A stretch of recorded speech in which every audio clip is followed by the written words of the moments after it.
কি গো তুমি তুমি এখানে কি করছো?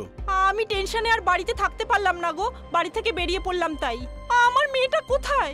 না না, আরে আমি তো কলেজে গিয়েছিলাম, কলেজের দারোয়ানকে জিজ্ঞেস করলাম, দারোয়ান বলেছে সবাই পরীক্ষা দিয়ে বেরিয়ে চলে গেছে। তাহলে আমার মেয়ে কোথায়? কোনো খবর পাইনি। তা আমি তো পূজার বাড়িতেও গিয়েছিলাম, ওখানেও তো ও নেই। আর বেশি দেরি করা যাবে না, চলো থানায় যাই। ফোন এসছে, আননোন নাম্বার। হ্যালো, কে বলছেন? হ্যালো, আপনি কি শ্বেতার বাবা বলছেন? হ্যাঁ হ্যাঁ হ্যাঁ হ্যাঁ, আমার মেয়ে কোথায়? শুনুন, একটা খারাপ খবর আছে, ঠিকানা দিচ্ছি, তাড়াতাড়ি চলে আসুন। খারাপ খবর মানে কি বলছেন? আমার মেয়ে কোথায়? হ্যালো হ্যালো হ্যালো, খবর? খারাপ খবর বলছি। কি কি কি চলো চলো খবর? তাড়াতাড়ি চলো। হ্যাঁ চলো।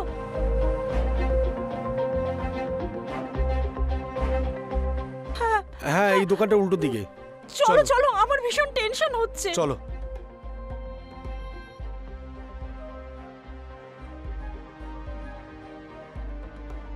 কোথায়? হ্যাঁ, আমাদের মেয়ে কোথায়? বাথরুমে।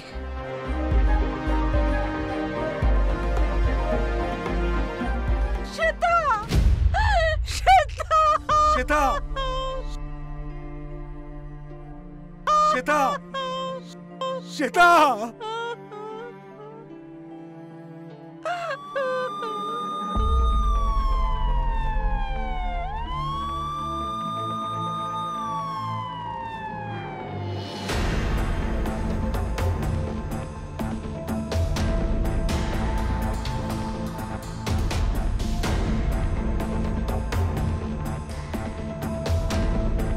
বড়িটা কোথায়?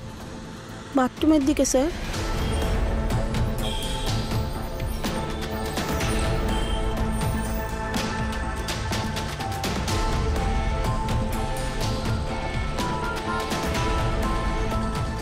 Mallika, yes sir. বড়িটা পোস্টমর্টমে পাঠানোর ব্যবস্থা করো।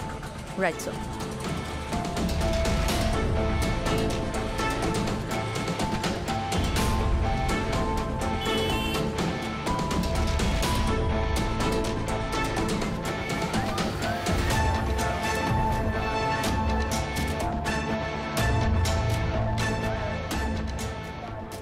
বাড়িটা তোমাদের?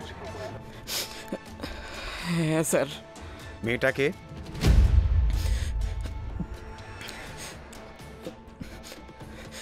কি হলো? একটা কথা জিজ্ঞেস করছি তো, কানে ঢুকছে না?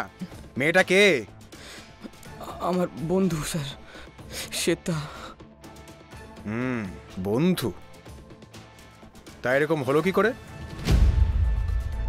সুইসাইড করেছে স্যার। মেয়েটা ভাইয়ের খুব ভালো বন্ধু ছিল।